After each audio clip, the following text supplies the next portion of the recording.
Hello everyone and a very warm welcome to Homeopathy Hangouts.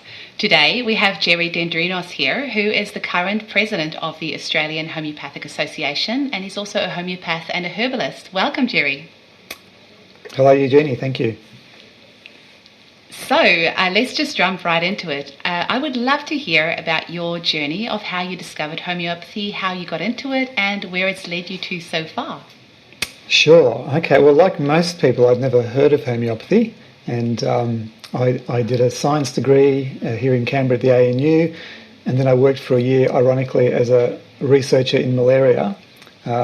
Little did I know that had a lot to do with the way Hahnemann started homeopathy in discovering cinchona. And one thing led to another, and essentially I had a series of personal health issues, mainly anxiety and some depression that came upon me, and so I did what people do. I went to a medical doctor and very quickly realised the system had very few answers, and also I found that psychology really didn't have any answers either. And one day I went to a herbalist, actually. He was a herbalist and a homeopath and an acupuncturist, and he gave me treatment, and later I went to his colleague who was a homeopath, and things started getting better. And I was just highly intrigued. I found that homeopathy held the space that could cover everything I was going through, whereas nothing else could. And I never looked back. And so I did so well that I then decided to start studying homeopathy and herbal medicine. Was reading a textbook from, I think his surname was Cullen, a gentleman back in the late 1700s who wrote about cinchona being a good treatment for malaria because it is because of its certain properties that it has. And then it actually turned out that Hahnemann ended up taking small bits of this himself and then producing the symptoms of malaria and then coming to the conclusion of like cures like, which is the principle that homeopathy is based on. So yeah, just thought I would clarify that. Now, you are the current Australian Homeopathic Association president. So, how did you get yourself into that role, and what sort of challenges and things has it brought up for you, and how have you found that? Oh, well, that's a very big question, Eugenie. It goes back a few years. So that starts with, so in the early 2011, I started working in the Therapeutic Goods Administration part-time. I also ran my clinic. They were good enough to let me work part-time in clinic as a homeopath. And the week I started at the TGA, the NHMRC, that's the National Health and Medical Research Council, had produced a draft statement on homeopathy that was leaked to the media. So almost a week I started, that happened. And so from the word go, I was embroiled in a little bit of, ideology and politics. And then I observed over the next few years, the NHMRC then, of course, because the statement was quite negative and leaked and was not based on any evidence, they instigated a review of homeopathy. And from my vantage point within government, I could see very clearly that it was not an authentic review. It was intended to produce the answer that was in the initial leaked draft statement. They just wanted to justify the statement. So I left the TGA in 2015, and because I had an ethical concern at the way public money was being used to do this process, I just couldn't be there anymore for that reason. And I got tapped on the shoulder to join National Council to, to fight that report from the other side, let's put it that way. So I joined the AHA Council, and the first thing we did was conduct an investigation on the way the NHMRC conducted the review, firstly by instigating a Freedom of Information campaign, and from there we put together a dossier and a formal complaint to the Commonwealth Ombudsman for investigation. And one thing leads to another, and then you end up becoming the president. So it wasn't by design, it was by just being there at the time. So, everything that you've said now is obviously a complete understatement of what's actually happened, because you have just worked absolute countless hours on this whole report. I wonder if you can maybe tell us a little bit more about it. So you were also featured in the documentary Just One Drop, and I cannot recommend that documentary high enough, because it actually is going to give you a lot more information on exactly what Gerry is talking about at the moment, all the more behind the scenes stuff. But are you able to, maybe for listeners who haven't watched that documentary, just maybe give us a little bit of a recap of exactly what happened? And Sure. Look, again, it's a very, like you said, I gave you a very high-level summary, but it's been a really very intense and a very long journey. Anyone who's had to deal with challenging government will realise how difficult it is. And even when they know they've done the wrong thing, their response is always to defend themselves against the public. They never admit they're wrong. So the first thing we did was we actually had a meeting with the NHMRC in late 2015, a face-to-face meeting. There was me, the CEO of Complementary Medicines Australia, and a lawyer, and they had 11 people in the room against us, including their business manager, who was assessing risk. And we put certain facts in front of them that we had elucidated by that time, which is only a fraction of what we found out later. They were very, very nervous, and essentially the meeting ended with an understanding, well, we'll see you on the battlefield. They weren't going to budge an inch. So we instigated a Freedom of Information campaign, and that revealed, so I'll give you in 2 minutes what we discovered, which is in the documentary, which actually took 3 years of blood, sweat and tears and independent scientific analysis, etc. So in 2012, the NHMRC hired a contractor to do the review on homeopathy from the University of South Australia. This researcher had published over 81 reviews with the NHMRC previously. She had co-written their guidelines on how to review health evidence. Her review reported positive findings for homeopathy. That was not reported to the public, and within 3 days of submitting her report, she was fired. The contract was terminated. So she had a positive. Her final draft report that she handed in was positive. It was positive. Wow. Not comprehensively, because in any data set you get poor quality studies, you get some good quality, but she said in 5 or 6 medical conditions there is currently encouraging positive evidence for homeopathy. In this many conditions it's inconclusive, and in this many the data is too poor quality to really know. This is looking at randomised controlled trials. So we, through sort of a pitch battle, we found out and eventually got hold of the report that yes, it was indeed positive in some areas, and that she was fired very soon after handing it in because it wasn't what they expected or wanted from the outcome. And this is a process that cost $70,000 public money that was not reported or disclosed in any annual reporting. So what happened then is they hired a new contractor in late 2012, and that process started in 2013. And again, their first run through, and you have to bear in mind, they've already done the review once, they know the answer, they know what the evidence says based from the first reviewer.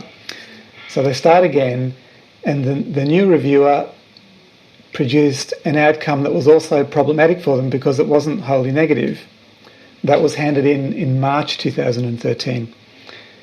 Then, and I can demonstrate this through the Freedom of Information record, they systematically reinvented the research protocol between April and July 2013 to create an entire new set of rules that they retrofitted the data to in order to produce a finding of no reliable evidence across all medical conditions.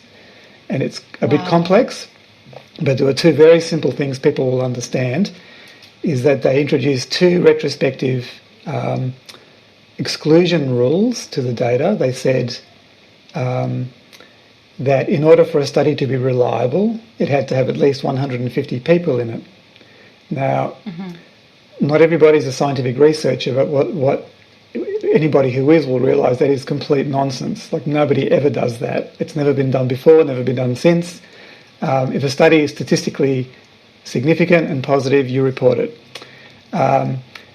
That they did not report the effect that had on the evidence. So in the review, they identified 176 randomized controlled trials of homeopathy. So when they applied the 150 rule, that knocked out 146 studies, which they then said was unreliable. And what that meant was that they didn't look at them any further. They were automatically out of the equation. Then there were 30 studies left, and what they did, they created another rule subsequent to that that said, okay, if a study is not also categorized as 100% quality using various scales, it's also automatically unreliable. That knocked out remaining 25 studies, leaving 5 studies that were reliable. One of those was positive, 4 were negative, and they said, based on this, there's no reliable evidence. And the analysis I've just given you is not in the report. We had to do that ourselves, study by study. Wow. So if you look at the NHMRC information paper, it's an exercise in completely misleading the public. And it's very technical and very long, but within that length of document, there's actually no substance. There's no actual analysis of the data. So that's the story in a nutshell, but that took us a long time to work out. And that's where we are. And you've been, this has been carrying on since 2012, 2013, this whole thing. And, none of this has been reported in the media that I know of. I mean, really, this should be screamed from the rooftops. It's unbelievable that our taxpayer money can be, used like that, just squandered like that. And unfortunately, of course, and, this is in the documentary, the far-reaching reports, damaging effects that this report out of Australia has had on the entire world's perception of homeopathy. It's devastating, it's heartbreaking, it's crazy. It is. Like you said, it's had quite a devastating effect globally because the NHMRC did it. Other overseas governments have accepted it on face value as an authoritative Australian government report. And so you've got the UK government, the French government, it's even impacted Germany, it's Spain, Greece. They've all introduced restrictive measures based on this report and other reports that have been based on it since. So that was the hard thing to bear, is that was the intention all along. They knew that if they produced a government report, it would harm homeopathy. I think in 2016 I went through a bit of a low patch when I suddenly realised overnight one day that what they've done to us is what government does to other groups all the time. This is not actually unusual, what we're dealing with. But what we are doing is challenging it. And what I've learned is why people don't challenge government is because it's really hard work. But we, I think one of my strengths is tenacity, and so we haven't given up. And so we put a complaint into the Ombudsman in 2016, and they accepted it. And it also includes a number of whistleblower accounts as well, people inside government who have also corroborated what's happened. And the Ombudsman, I can tell you, is struggling with it because it's homeopathy. I think they know what's happened, but I think they're daunted by the task of taking on the NHMRC. So it's currently taken 5 years, and they still have it on their desk. Wow! And we're on to the 4th investigator right now, because they've been struggling. And what I can say to people is that the Ombudsman's realised that this is not going away and that they have to do it properly. And that's where we are now. And so it's been hard, it's been constant, and we have relied on a lot of public support to keep this going because it is rather resource intensive, especially for a small association like the AHA. Absolutely. Far out. So is there, what sort of ways, I mean, we'll cover this at the end as well, but what can the public do to rally behind this and to give you a hand? Because you've had a really long, hard fight. You've had people alongside, but mostly you've been the one running this for a very long time, and just making sure that that continuity is there. What can the public do to rally behind all this and show their support? Well, there are a lot of facets. So again, one impact from this report has been they took away health fund rebates for homeopathy. So private health insurers at the moment have been banned from providing health fund rebates to the public. And that's also happened to 15 other natural therapies that the NHMRC did after the homeopathy review, using the same methodology, essentially. And so currently, the public cannot get rebates from private health insurers. So especially during a COVID pandemic when health is at a premium, it's a greater impost on people. So in 2017, we created the Your Health, Your Choice campaign, which I encourage all people to go and have a look at. That's yourhealthyourchoice.com.au. And we created a public awareness campaign that grew very quickly. It currently has, I think, 116,000 supporters. And based on that, we lobbied government in 2017, and public pressure has resulted in the government creating new natural therapy reviews to revisit the question of health fund rebates. So what can the public do? If any of you are inspired to donate to Your Health, Your Choice or to the AHA to help us keep this process going, that's always appreciated. A good way of doing that is by becoming a general member of the AHA as well. So that way you can not only donate something but get something back, some great resources. But go to Your Health, Your Choice, sign up and follow the Facebook page and like and share the posts that we put up there. Is one way people can help, or several ways people can help. And share it with your friends. Yes, share it with your family. The thing that, I don't know if it was irony, but, I remember the day that the health rebates were taken away was actually on the 1st of April 2019. On April Fool's Day, out of all the days of the year, it had to be on April Fool's Day. I just, thought that was a bit of a punch in the guts as well. And the sad thing is that none of us got any, even though we suddenly couldn't claim for 16 different healthcare, natural health modalities anymore, none of us got a discount on any of our healthcare fees. So the healthcare, private healthcare fees stayed the same, but suddenly we couldn't claim for all of these different natural health therapies anymore. It's actually so sad that there wasn't more of an uproar, that more of us didn't stand up to fight for this, because a lot of families on low incomes suddenly can't claim for their homeopathic consultations anymore, or all the other therapies that they used to be able to get rebates for. So it's not a good.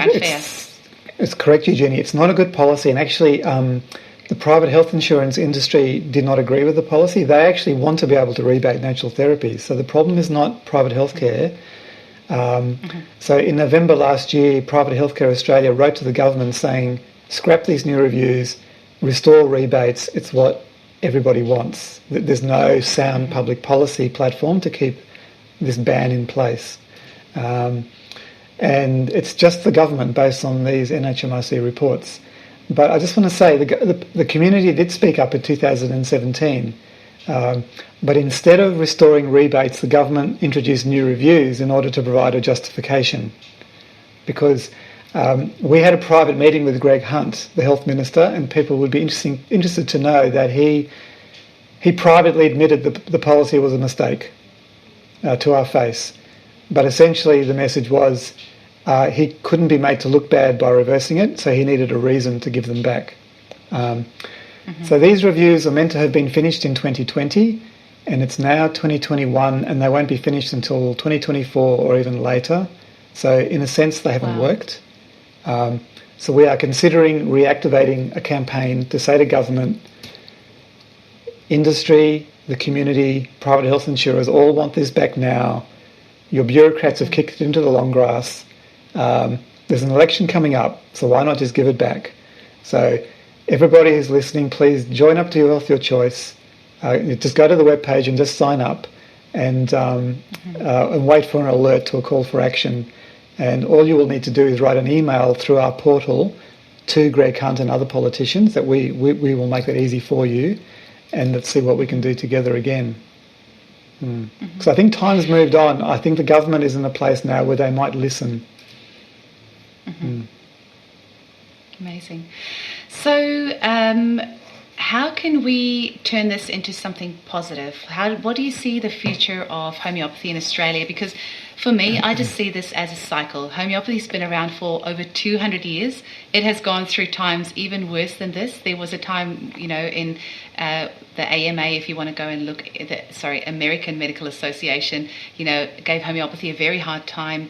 At one stage, about 100 years ago, there used to be homeopathic hospitals all over the world, including in Australia. I don't know how many people know that. We used to have a homeopathic hospital, one in Sydney and one in Melbourne, I think. And then there was, a lot of same but different happened, and homeopathy was, pretty suppressed there for a long time. And this is why I'm so passionate about empowering mothers to use homeopathy, because it was the mothers that kept homeopathy alive for such a long time. So for me, I feel this is just a little bit more of the same. Homeopathy is going to come out of this stronger and thriving more than ever before. So is there anything else that you see in the future of homeopathy in Australia? Anything else that we can do? What are your dreams and your wishes for homeopathy in Australia and worldwide? Well, I think, like you said, homeopathy always seems to have been under the pump, because it's this therapy that sits outside mainstream medicine, and it's quite effective.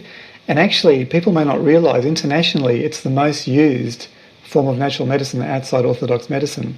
I think in developed countries, it's the number one outside orthodox medicine, and in developing countries, it's the second most complementary medicine used. So it's very popular. It's not going anywhere, it's here to stay, but it is under the pump, and there are forces that have risen in recent times against it. So what I would say to people is just use it. Use it, tell your friends about it, just empower yourselves. This, I think, change and the survival of something starts at the grassroots. So homeopathy has always been kept alive by mothers treating their children, and then treating themselves, then treating their family, then telling other people about it. A bit like what you're doing, Eugenie, is the way it thrives and survives. So, what I'm doing, I'm sort of fighting the political fight and looking after that political end. But I do realise that its survival is dependent upon the grassroots, essentially. So this leads me to another question, Gerry. Why do you think homeopathy is such a threat? Why are the authorities so set on suppressing it? Like you will so often hear doctors and surgeons say, "Oh, homeopathy doesn't work." So if it doesn't work, why are they so set on suppressing it when look, we're not a threat anyway? So what are they scared of? It's such an interesting question, and actually, as you're asking it, it took me back to working at TGA, because when I worked at the Therapeutic Goods Administration, I was working with, I was the only homeopath there. There were a few other people who used homeopathy, but they never spoke up about it. And what I concluded after 5 years was the people I worked with were great people. They were doctors and pharmacologists and pharmacists and medical evaluators, and they evaluated research. They were all really, really good, really intelligent people. And I've still got many friends from that time. What I realised was that I think they don't, because they become channeled down a certain way of thinking in their training, which is very intensive and goes on for years, they don't see anything else. And so there's an old saying, when you're a hammer, all you see is nails. And it's a bit like that. And what I concluded was many of them were not able to perceive outside that dimension. It wasn't because they were bad people or doing bad things. They just are unable to perceive it. So I know many doctors who have tried to study homeopathy and just simply bowed out because they didn't understand it. And I think those of us who practice, our brains somehow are configured in a way where we just understand this paradigm. And it works best when both sides simply accept each other. So in every single case when you hear somebody say, especially a doctor, there's no evidence that it works, there's two things to remember. Number one, they're talking about the NHMRC report, which they haven't read. They've just taken the bottom line. And number two, none of them have ever actually looked at the research. So what they are saying is not evidence-based. So integrative medical practitioners face exactly the same problem. A lot of the things they do, mainstream doctors say there's no evidence or it doesn't work, whereas in fact there's heaps of evidence, So I hope that answers the question, Eugenie, but that's where I've come to. It does. I was just going to say as well that you've had a lot to do with the Homeopathic Research Institute. Yes. and I really hope we can get them on the podcast at some stage. But, anyone that ever says there's no evidence that homeopathy works, I always send them to the Homeopathic Research Institute website, because there's so many great studies there. And the other thing is that because our homeopathic remedies are proved before we start giving it to people, we don't really need any of the randomized placebo-controlled studies that pharmaceutical medicine needs, because pharmaceutical medicine often they'll design a drug, they'll give it to people, it will have all sorts of random side effects, so then they'll prescribe the drug for those side effects. So I think because of how homeopathy works, we don't really need randomized placebo-controlled trials, and also because it's an individual medicine. But regardless of that, we still do those trials anyway, because we're trying to appease the powers that be. But really, homeopathy doesn't need that, but we are still doing them to try. Well, I'd actually cut in there, like if you that's one thing I learned from the HRI, from Rachel Roberts in particular, was that I think there is a need to conduct those trials now, because if we want to be taken seriously as a medicinal system, we do need to be able to produce the research to back it up. And I know what you're saying, Eugenie, is that a randomised controlled trial won't take the place of approving. Like we cannot develop drugs that way. But it's become a really important area now, like you said, to say to government and other scientists, look, actually we do have research that shows that however they're prepared, whatever the symptom pictures are, they do work in a real clinical setting. So that's unfortunately, but also fortunately, become quite an important endeavour now. And what I love about working with the HRI is that they are actually really, really good top-level scientists, and they are the first to admit when a certain data set is poor quality or not very well done. Now, we have to be honest about where the research is, and they do that. But that means they are also very honest about showing the studies that are good quality, that are rigorous and can't be faulted. And so, as you know, for those who have seen Just One Drop, I've worked very closely with the HRI in challenging the NHMRC report to the Ombudsman. Mm-hmm. Sorry, Eugenie, I cut you off. No. I was just about to ask just a little bit about your own practice. So what do you enjoy about being a homeopath? What are some of your, have you got any success stories that you want to share? What do you like about it? What don't you like about it? What's tricky about it? Tell us a little bit about that. Oh, okay. That's a good question. Well, clinical practice, it's the one thing that has been steady for the last 22 years. It's the one thing, no matter what other things I've done, that's always been there. And what I love about it is, what do I love about it? I just love being with clients and treating challenging clinical conditions and seeing the results that homeopathy can produce. Like you, I'm sure, find as well, people come to us when they've tried everything else, often with complex conditions. Often they're taking 11 or 12 medical drugs and they're feeling terrible. And you do something very simple, and they come back or they phone and say, I'm just feeling better. I'm feeling more energy. I'm feeling better in myself. And off you go. And I just find that constantly renewing and energizing. And I'll be honest with you, every single time I see it work, part of me thinks, how the hell did that work? It's like the first day in practice. I completely agree. Yeah, it's crazy. I have to laugh because Rajan Sankaran, who's probably one of the world's most famous homeopaths, I actually saw a quote from him recently, and I mean, he must have 30, 40 years of clinical practice behind him, and he says every morning he goes into the clinic skeptical, and every day he walks out of there a newly converted to homeopathy, because he goes in there thinking, how can this work? And then he has all these clients that come in and tell him about all their amazing health improvements, and then that evening he's just so renewed again with passion, because we see the results in our clinic. And you can say placebo all you want, but we also see it with babies, we see it with animals, and I have seen it with my plants. So make from that what you like. That's right. And that's one thing I often think about, is that, I'm meeting you today. I can tell that story to any homeopath in the world I've never met, and everyone knows exactly what we all mean, because we all experience it independently. And that's a wonderful thing. In itself, that validates homeopathy, because it is an objective science. It's an objective phenomenon that those who practice it all experience. Yeah. It's I have one last little question for you just before we finish up, just a little fun one. So your top 3 remedies for you personally, what are they and why is that? Your top 3 in your household you can't go without. I know it's hard to only choose 3, but your top 3.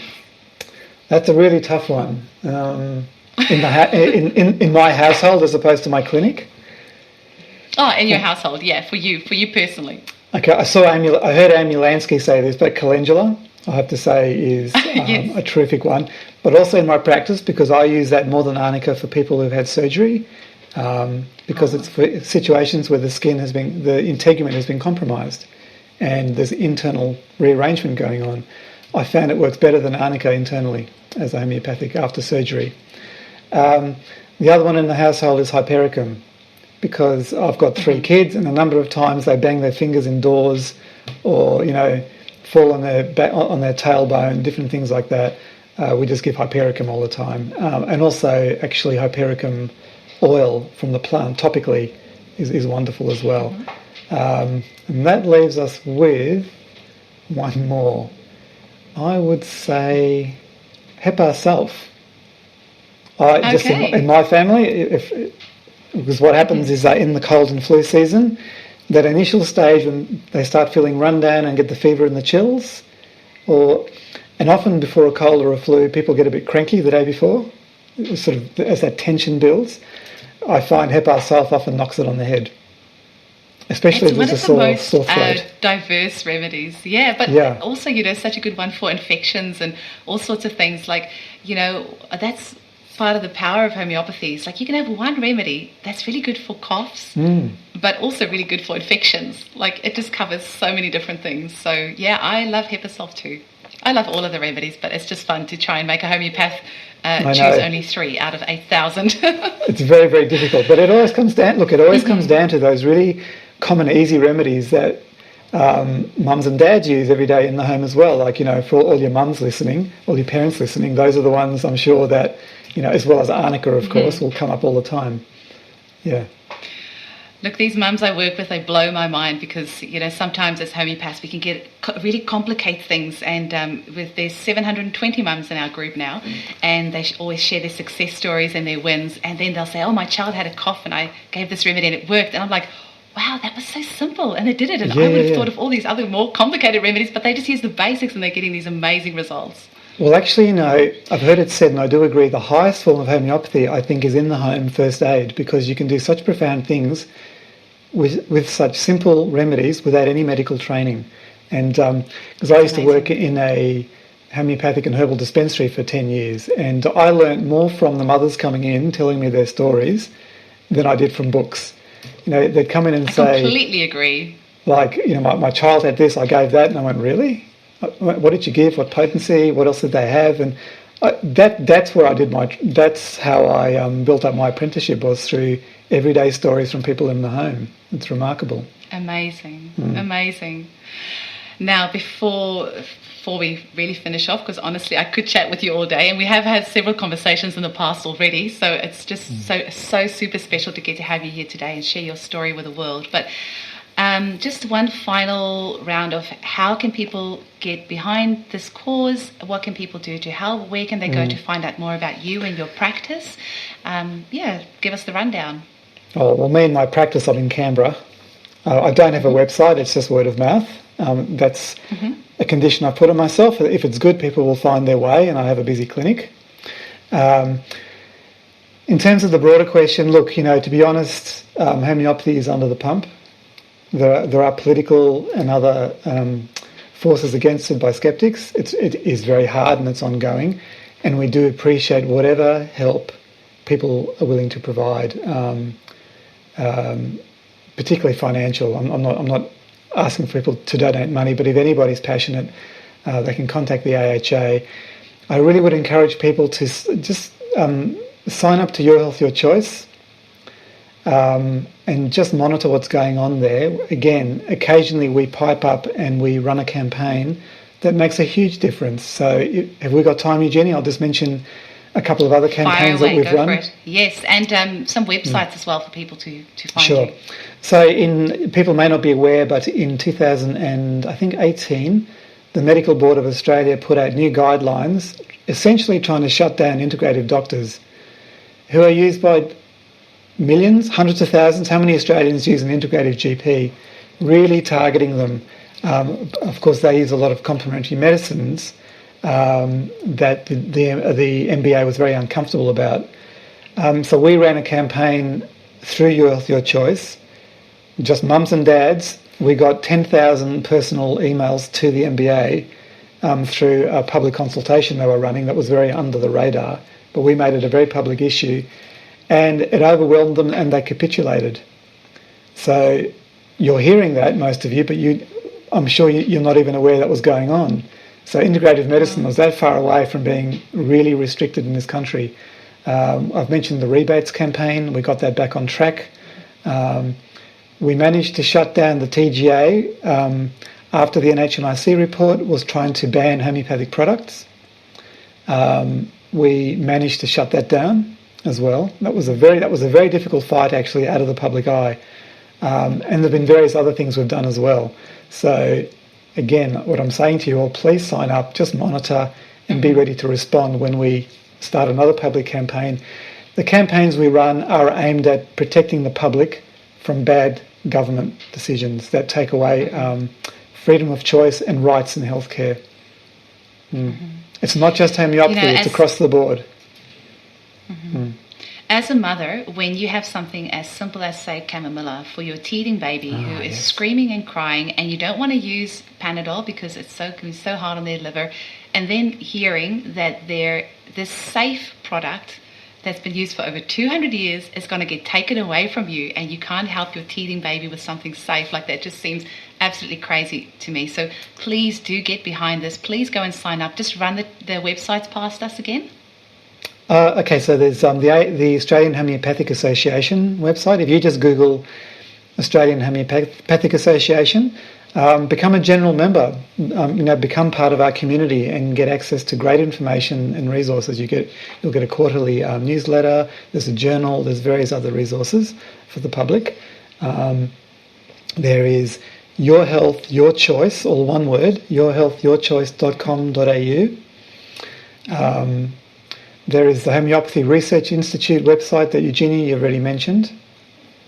Now, what was the other part of your question? I'm missing something. No, I think that was it. Just the website. You've got me thinking now. Yes, no, that's right. There was something else I wanted to say, which was we're not out of the woods.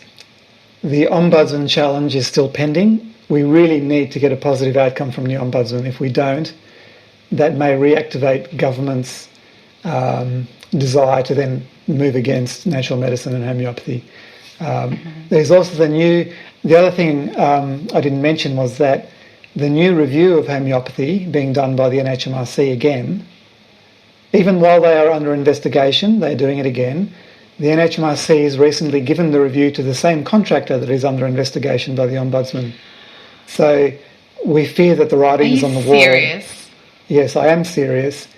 We've protested very strongly and they've come back and said, go away. So it's a slap in the face. It tells you where their intentions are. Keeping abreast and pushing against this is very resource intensive and very draining. So just so people know that, there are still dangers on the horizon that we are trying to mitigate. Wow. So that's where we are, which is why it's important. You just reminded me of something I was going to add is when you said before about this NHMRC report that then went all over the world, the countries that you mentioned are all countries that were using homeopathy, quite liberally and openly. The British royal family has been using homeopathy for 200 years. So it's really sad that this report here in Australia has had such far-reaching effects, even in countries where homeopathy has been accepted for such a long time. So particularly when the report is essentially fraudulent, and that's the thing that's hard to bear. But a little good news around that is that when the Russians saw the report, they said, that's rubbish, go away. Homeopathy is very strong in Russia. And also in South America, particularly Brazil, where homeopathy is very entrenched. Yes. They took one look at it and said, this is scientific nonsense. We're not looking at that. And they put out their own... And Switzerland as well. And Switzerland as well, yes. They had a referendum that's included it into mandatory health cover. So amazing. they're isolated pockets. So there are places that are looking at things critically, and there are others that are not. Well, it's so wonderful to chat with you. Thank you so much for sharing this with us. And thank you so much for your incredibly long, hard fight that you fought for so long. You definitely are very tenacious, that's for sure. And thank you so much for your time. We really appreciate it. No, thank you for your time. Thanks, Eugenie. Hi homies, I'd like to invite you to come and join me at the Homeopathy Hangout Podcast Facebook group, where we can discuss past episodes and you can help me decide on new content for the show. Also be sure to check out my YouTube channel, where you'll find my free Homeopathy at Home 30-minute introduction video, which is perfect for anyone completely new to homeopathy who's ready to take charge of their own health. Just search for Eugenie Kruger Homeopathy on YouTube. And if you'd like to support this podcast, you can make a once-off $5 donation by visiting www.buymeacoffee.com/hangout. Or if you'd like to make a monthly donation, you can visit www.patreon.podbean.com/homeopathy hangout. And if you're in Australia and you'd like to purchase one of our beautiful homeopathic kits, single remedies, or one of our amazing combination remedies, visit www.eugeniekruger.com, where you can also sign up to our newsletter so you don't miss out on any special offers.